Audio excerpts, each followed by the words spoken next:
Welcome to Chandra classes. Chandra classes में आपका स्वागत है। मैं अभय चंद कुमार फिर से एक बार एक नया टॉपिक लेकर आया हूं और वह टॉपिक है भारत की जनगणना 2011।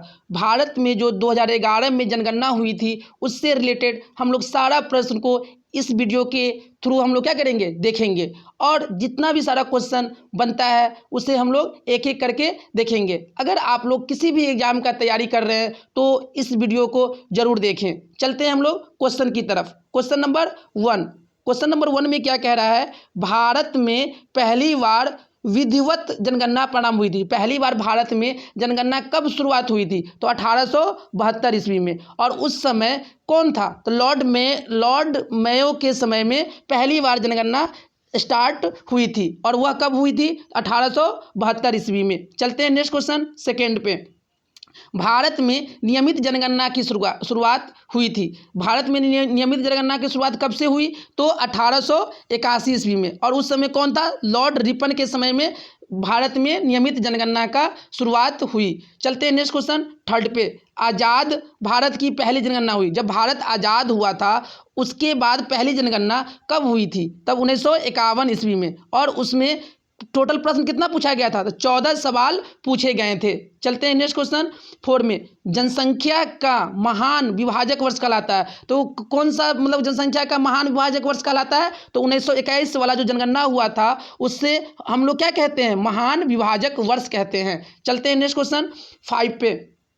जनसंख्या का लघु विभाजक वर्ष कहलाता है। तो लघु विभाजक वर्ष कौन कहलाता है? 1951 वाला जो जनसंख्या हुआ था उसे हम लोग क्या कहते हैं? लघु विभाजक वर्ष कहते हैं। चलते हैं नेक्स्ट प्रश्न पे 6 पे। जनगणना 2011 का शुभंकर था। जो 2011 में जो जनगणना हुआ था उसका शुभंकर क्या था? तो क्या था? प्रगणक शिक्षिका। क्या था? प्रगणक शिक्षिका। चलते हैं नेक्स्ट क्वेश्चन 7 पे। जनगणना 2011 का आदर्श वाक्य क्या था? जो 2011 में जो जनगणना हुआ था उसका आदर्श वाक्य क्या था? हमारी जनगणना हमारा भविष्य। चलते हैं नेक्स्ट क्वेश्चन 8 पे। विश्व जनसंख्या दिवस मनाया जाता है। तो विश्व जनसंख्या दिवस हम लोग कब मनाते हैं? 11 जुलाई को हम लोग क्या मनाते हैं? विश्व जनसंख्या दिवस मनाते हैं। चलते हैं नेक्स्ट क्वेश्चन 9 पे।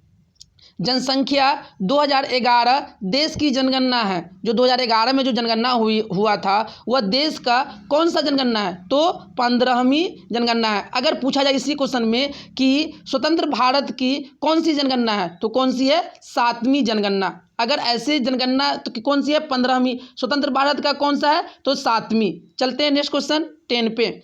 10 में क्या कह रहा है कि जनगणना 2011 के जनगणना आयुक्त थे। जो जनगणना आयुक्त कौन थे अपना? तो सी चंद्रमौली थे। कौन थे? सी चंद्रमौली। चलते हैं नेक्स्ट क्वेश्चन 11 पे। जनसंख्या के अध्ययन को कहते हैं। जनसंख्या के अध्ययन को हम क्या कहते हैं? डेमोग्राफी।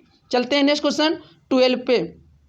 जनसंख्या 2011 के अनुसार विश्व की जनसंख्या का भारत में निवास करती है। मतलब विश्व की जनसंख्या का भारत में कितना प्रतिशत लोग निवास करते हैं? तो कितना करते हैं? 17.5%। चलते हैं नेक्स्ट क्वेश्चन 13 पे। भारत में पुरुषों की जनसंख्या है। जो भारत में पुरुष की जनसंख्या कितना है? तो कितना है? 62.32 करोड़। और इसको प्रतिशत में बात किया जाए तो 51.47%।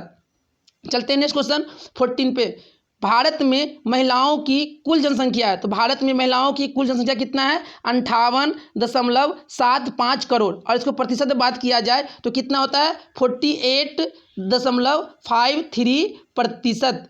चलते हैं नेक्स्ट क्वेश्चन 15 पे। शिशु जनसंख्या है। जो भारत में शिशु जनसंख्या कितना है? तो 15.87 करोड़। कितना है? 15.87 करोड़। और इसको प्रतिशत में बात किया जाए तो कितना है? 13.52%। चलते हैं नेक्स्ट क्वेश्चन 16 पे। दशकीय जनसंख्या वृद्धि 2001 से 2011। दशकीय मतलब क्या? 10 साल में कितना जनसंख्या वृद्धि हुआ? तो कितना हुआ था? 17.7% क्या हुआ था? 10 साल में जनसंख्या का वृद्धि हुआ था। चलते हैं नेक्स्ट क्वेश्चन 17 पे। अब यहाँ पे क्या कर रहा है? वार्षिक जनसंख्या वृद्धि 2010 से यहाँ पे लिखा हुआ है 2011। मतलब वार्षिक मतलब क्या? एक साल में जनसंख्या वृद्धि कितना हुआ था? तो कितना हुआ था अपना? 1.64%। चलते हैं नेक्स्ट क्वेश्चन 18 पे। भारत में जनसंख्या घनत्व है, तो भारत में जनसंख्या घनत्व कितना है? 382 व्यक्ति प्रति वर्ग किलोमीटर, मतलब 1 किलोमीटर में कितना व्यक्ति रहते हैं? तो 382 व्यक्ति रहते हैं, और इसी को हम लोग क्या कहते हैं? जनसंख्या घनत्व कहते हैं। चलते हैं नेक्स्ट क्वेश्चन 19 पे।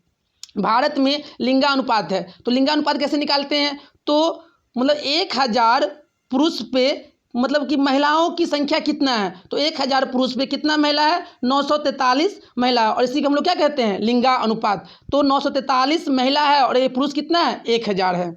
चलते हैं नेक्स्ट क्वेश्चन 20 पे। भारत में कुल साक्षरता दर है, भारत में कुल साक्षरता दर कितना है? तो अपना 73%। चलते हैं नेक्स्ट क्वेश्चन 21। भारत में पुरुष साक्षरता दर है, तो कितना है? 80.9%। कितना है? 80.9%। चलते हैं नेक्स्ट क्वेश्चन 23। भारत में महिला साक्षरता दर, तो महिला कितना है? 64.6%। कितना है? 64.4% या 64.6% है। चलते हैं नेक्स्ट क्वेश्चन 24। भारत में सर्वाधिक जनसंख्या वाला राज्य, सर्वाधिक जनसंख्या वाला राज्य कौन सा है? तो अपना उत्तर प्रदेश। कौन सा है? उत्तर प्रदेश। उस वहाँ पे कितना लोग रहते हैं? तो 19.98 करोड़ लोग रहते हैं। चलते हैं नेक्स्ट क्वेश्चन 25। भारत में न्यूनतम जनसंख्या वाला राज्य, तो कौन सा अपना है? सिक्किम। सिक्किम में कितना लोग रहते हैं? 6.10 लाख लोग रहते हैं। चलते हैं नेक्स्ट क्वेश्चन 26। भारत में सर्वाधिक जनसंख्या वाला केंद्र शासित प्रदेश कौन है? तो अपना दिल्ली है। दिल्ली में कितना लोग रहता है? तो 1.6 करोड़ लोग रहते हैं। चलते हैं नेक्स्ट क्वेश्चन 27। भारत में न्यूनतम जनसंख्या वाला केंद्र शासित प्रदेश राज्य है, कौन सा है? केंद्र शासित राज्य या केंद्र शासित प्रदेश, तो कौन सा है? लक्षद्वीप। लक्षद्वीप में कितना रहते हैं? 64.47 हजार। चलते हैं नेक्स्ट क्वेश्चन 28। भारत में जनसंख्या की दृष्टि से 4 सबसे बड़े राज्य, सबसे बड़ा राज्य कौन सा है? उत्तर प्रदेश। दूसरा स्थान पे कौन सा आता है? महाराष्ट्र। तीसरा पे कौन आता है? बिहार। और चौथा पे कौन आता है? पश्चिम बंगाल। चलते हैं नेक्स्ट क्वेश्चन 29। जनसंख्या की दृष्टि से सबसे बड़ा जिला, तो कौन सा है? ठाणे। और ये ठाणे कहाँ पड़ता है? अपना महाराष्ट्र में। चलते हैं नेक्स्ट क्वेश्चन 30 पे। जनसंख्या की दृष्टि से सबसे छोटा जिला कौन है? दिबांग घाटी, और ये कहाँ पड़ता है? अरुणाचल प्रदेश में। चलते हैं नेक्स्ट क्वेश्चन 31। सर्वाधिक जनसंख्या घनत्व वाला राज्य, सबसे ज़्यादा घनत्व वाला राज्य कौन सा है? तो अपना बिहार। बिहार में कितना लोग रहते हैं? 1106 लोग। कहाँ पे? 1 वर्ग किलोमीटर में कितना लोग निवास करते हैं? 1106। चलते हैं नेक्स्ट क्वेश्चन 32। न्यूनतम जनसंख्या घनत्व वाला राज्य, सबसे कम जनसंख्या घनत्व वाला राज्य कौन सा है? तो अपना अरुणाचल प्रदेश। 1 वर्ग किलोमीटर में कितना लोग रहते हैं? तो 17 लोग निवास करते हैं। चलते हैं नेक्स्ट क्वेश्चन 33। सर्वाधिक लिंगानुपात वाला राज्य, तो कौन सा अपना है? केरल। केरल में 1000 पुरुष पे कितना महिला है? 1084 महिला है। तो सर्वाधिक लिंगानुपात वाला राज्य कौन सा है? केरल। चलते हैं नेक्स्ट क्वेश्चन 34। न्यूनतम लिंगानुपात वाला राज्य है, तो न्यूनतम लिंगानुपात वाला राज्य कौन सा है? हरियाणा। हरियाणा में कितना? 1000 पुरुष पे कितना महिला है? तो अपना 879 महिला है। चलते हैं नेक्स्ट क्वेश्चन 35। सर्वाधिक लिंगानुपात वाला केंद्र शासित प्रदेश कौन सा है? तो अपना है पुडुचेरी। कौन है? पुडुचेरी। 1000 पुरुष में पुडुचेरी में कितना लोग महिलाएं हैं? तो 1037 महिला हैं। चलते हैं नेक्स्ट क्वेश्चन 36। न्यूनतम लिंगानुपात वाला केंद्र शासित प्रदेश कौन है? दमन एवं दीप। कौन सा है? दमन एवं दीप। 1000 पुरुष पे कितना महिला वहाँ निवास, मतलब वहाँ महिला रहती है? तो 618 महिला। चलते हैं नेक्स्ट क्वेश्चन 37। सर्वाधिक लिंगानुपात वाला जिला कौन है? केरल। कौन है? केरल। चलते हैं नेक्स्ट क्वेश्चन 38। सर्वाधिक साक्षरता वाला राज्य, सर्वाधिक साक्षरता वाला राज्य कौन सा है? अपना केरल है। चलते हैं नेक्स्ट क्वेश्चन 39। न्यूनतम साक्षरता वाला राज्य अपना कौन है? बिहार। बिहार में कितना साक्षरता दर है? तो 61.8%। चलते हैं नेक्स्ट क्वेश्चन 40। भारत का सर्वाधिक नगरीकरण वाला राज्य कौन सा है? ऐसा मतलब कि राज्य कौन है जहाँ पे क्या है? नगर ज़्यादा है, तो वो कौन सा अपना है? गोवा। चलते हैं नेक्स्ट क्वेश्चन 41। भारत में 41 में क्या कह रहा है, भारत के किस राज्य में महिलाओं की संख्या पुरुष से अधिक है? ऐसा कौन सा राज्य है वहाँ पे महिला क्या है, ज़्यादा है और पुरुष क्या है, कम है? तो अपना कौन सा राज्य है, केरल। क्योंकि केरल में क्या था, 1084 महिला था, कितना पे, 1000 पुरुष पे। तो यहाँ पे क्या है, पुरुष से महिला क्या है, यहाँ पे ज़्यादा है। चलते हैं नेक्स्ट क्वेश्चन 42 में क्या कह रहा है, 2011 की जनगणना के अनुसार भारत में ग्रामीण जनसंख्या का प्रतिशत था। जो 2011 में जो जनगणना हुआ था उसके अनुसार जो ग्रामीण जनसंख्या कितना प्रतिशत है, तो कितना है, 68.9% क्या है, ग्रामीण जनसंख्या है। और 68 में से घटा लेंगे, 100 में से इतना घटा लेंगे तो वो क्या हो जाएगा, अपना शहरी जनसंख्या हो जाएगा। चलते हैं नेक्स्ट क्वेश्चन 43।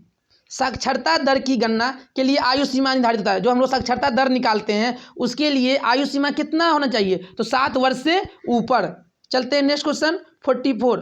न्यूनतम महिला साक्षरता वाला राज्य, सबसे कम साक्षरता वाला राज्य कौन सा है, अपना बिहार। पुरुष में भी कौन है, बिहार है, और महिला में भी कौन है, बिहार ही है। Next question 45। भारत में एकमात्र राज्य जहां जनसंख्या घटी है, ऐसा कौन सा राज्य है जहां पे क्या जनसंख्या बढ़ के नहीं, वहां पे जनसंख्या क्या हो गया, घट गया, तो वो कौन सा अपना है, नागालैंड। चलते हैं नेक्स्ट क्वेश्चन 46। भारत में प्रति वर्ष किस देश की जनसंख्या के बराबर वृद्धि हो रही है, मतलब हर एक साल ऐसा, मतलब कि कौन सा देश की जनसंख्या के बराबर क्या हो रहा है, वृद्धि हो रहा है, तो कौन सा है अपना, ऑस्ट्रेलिया। चलते हैं नेक्स्ट क्वेश्चन 47। जनसंख्या की दृष्टि से विश्व के देशों में भारत का कौन सा स्थान है, तो जनसंख्या की दृष्टि से विश्व में भारत का कौन सा स्थान है अपना, तो दूसरा। चलते हैं नेक्स्ट क्वेश्चन 48। 2011 की जनगणना के अनुसार भारत की जनसंख्या, जो 2011 में जो जनगणना हुआ था उसके अनुसार भारत की जनसंख्या कितना है, तो 121.01 करोड़, कितना है, 121.01 करोड़ कहाँ है, भारत की जनसंख्या है, कौन सा, 2011 के जनगणना के अनुसार। चलते हैं next question 49।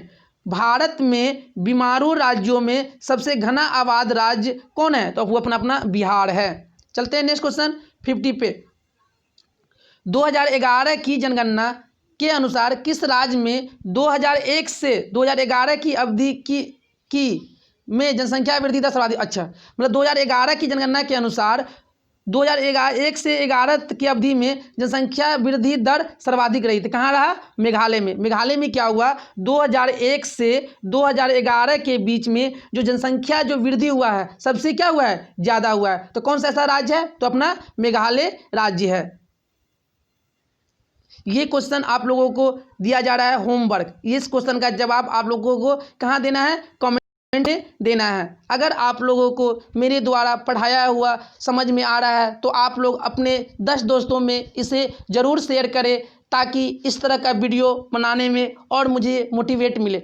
Thank you for watching. आपका दिन शुभ हो।